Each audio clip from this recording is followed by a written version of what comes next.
Hey, ¿qué tal, profes? Mi nombre es Fabián Vanegas y hoy les traigo estrategias didácticas para la inclusión en ambientes virtuales. Todos sabemos que el aislamiento y el distanciamiento físico nos ha traído grandes retos para la educación. Ahora, haciendo uso de las tecnologías, la pedagogía virtual es la única que nos permite resolver de manera paulatina esta problemática, pero se hace difícil trabajar con los chicos con discapacidad de manera virtual. Por eso les traigo hoy estrategias didácticas para la inclusión educativa en ambientes virtuales. La primera de ellas es la participación. No se puede pensar en inclusión cuando un chico con discapacidad no participa en las dinámicas grupales. La participación puede hacerse, es una herramienta virtual importante y pueden hacerse en dos momentos. El primero, el chico participa y da un aporte de manera personal, ¿sí? De cualquier tema que esté tratando el docente en su clase. Ese tema y este aporte personal lo va a hacer con un conocimiento básico de lo que él tenga. Vamos a tratar de utilizar en este caso una metodología constructivista y en un primer momento el estudiante podría participar con argumentos personales.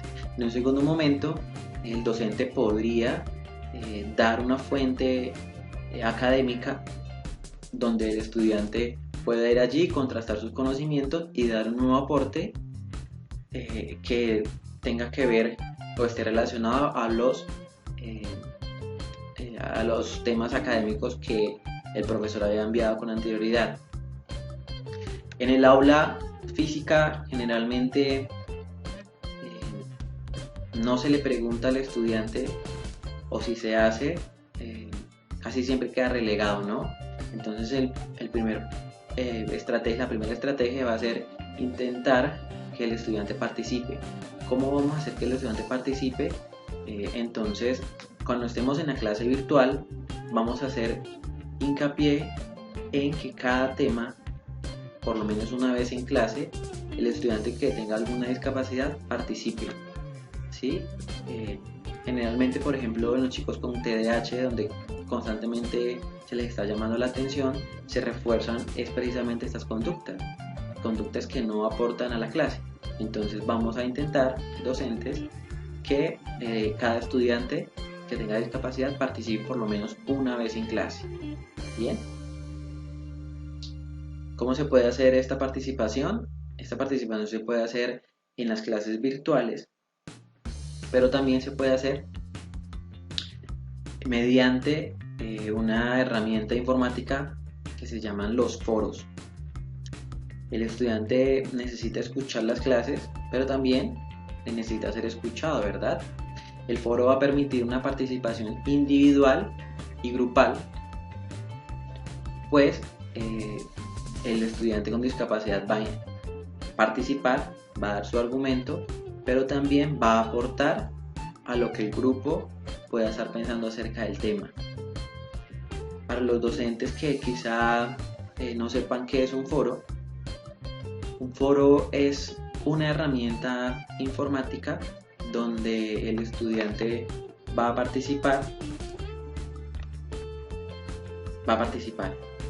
Aquí tenemos un ejemplo de lo que es un foro. Entonces el docente va a poner un título al foro. Ese título puede tener que ver con el tema que está dando dentro de su clase o un tema que quiera que los estudiantes expongan. Título, por ejemplo, acá uso de las TIC en el sistema educativo. En el texto el estudiante va a poder participar, dar su opinión o resolver el taller o seguir las instrucciones que el docente vaya a dar. Entonces el estudiante aquí le dice texto, va a escribir, ¿sí?, todo lo que él pueda aportar, y acá abajo quizá el docente podrá utilizar fuentes de artículos científicos, de videos y de otros elementos pedagógicos donde el estudiante puede apoyarse. ¿Por qué es importante el foro y por qué lo pongo como primera estrategia? Porque generalmente se hace difícil la participación del estudiante con discapacidad dentro del grupo, dentro del aula regular, la aula física, porque primero, en muchas de las ocasiones son bastantes los estudiantes que maneja el docente y estar pendiente de solamente uno se hace complicado. Y segundo, porque quizá características de personalidad o de funcionalidad del estudiante no le permiten, digamos que, sobresalir allí, o si lo hace no va a ser de manera adecuada. ¿Qué ventaja tiene el foro? Que todos los estudiantes van a poder participar, ¿sí? Uno no va a callar al otro, o una persona no se va a sentir, digamos, apartada por lo que opina. Entonces este foro no solamente sirve para los estudiantes con discapacidad, ¿no? Sirve para todos, porque todos van a participar. Entonces los estudiantes van a dar su tema acá, ¿sí? Y el docente va a poder replicar la participación de cada uno de los estudiantes. La segunda estrategia tiene que ver con los grupos de trabajo. Los que tienen experiencia estudiando de manera virtual tienen experiencia también con una herramienta que se llama SIPA. Esta herramienta son círculos de interacción y participación académica y social. Estos círculos de interacción se utilizan mucho en la educación virtual. ¿Y a qué hace referencia? Es un grupo de trabajo, ¿sí? SIPA es un grupo de trabajo. Entonces aquí vamos a utilizar, vamos a elegir al estudiante con discapacidad y vamos a introducirlo en un grupo de trabajo que le permita potenciar las habilidades que actualmente tiene, ¿verdad? Entonces, así tal cual como se hacía en clase, armemos grupos, pero la diferencia aquí de manera virtual está en que el docente va a tener total control de lo que están haciendo los estudiantes. Cuando se hacen en el aula regular grupos de trabajo, generalmente, no digo que siempre, pero en algunas ocasiones un estudiante hace trabajo solo, o el niño con discapacidad se ve relegado porque no pueda dar un buen aporte o porque los demás compañeros no le permiten ese aporte. Pero aquí, de manera virtual, cuando se hace un grupo de trabajo, se puede tener en cuenta y se puede estar vigilando cuál es el trabajo de cada uno de los estudiantes. ¿Cuál es el trabajo de cada uno de los estudiantes? ¿Cómo se puede hacer esta estrategia? A través de las wiki. Las wiki provienen de... es una herramienta, primero que todo, una herramienta informática, ¿sí? Y si todos hemos estado en internet, probablemente nos hemos topado con la página Wikipedia.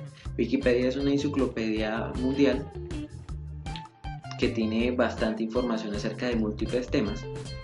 Y lo que tiene el Wikipedia es que la base de datos va a estar con una información acerca de un tema, por ejemplo biología, y ese tema va a decir allí, la biología es una rama de la ciencia, pero resulta que llega un biólogo o llega una persona ilustrada en el tema y dice no, esta definición no es acorde a los avances científicos que tenemos hoy en día.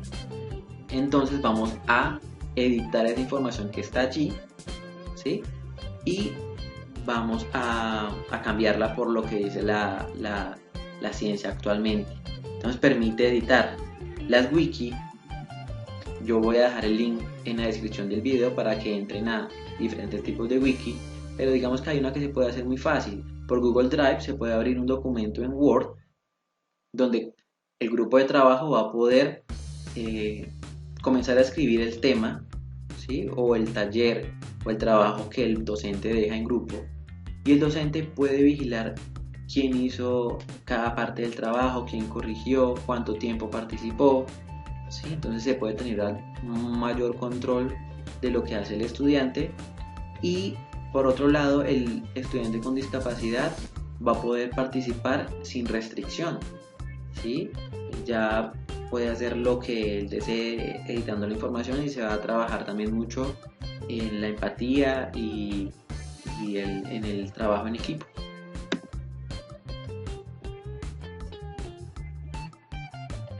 Bueno, la tercera estrategia como en consideración es el pensamiento crítico. Muchos docentes les encanta este pensamiento crítico y más que todos los de la nueva ola, ¿no?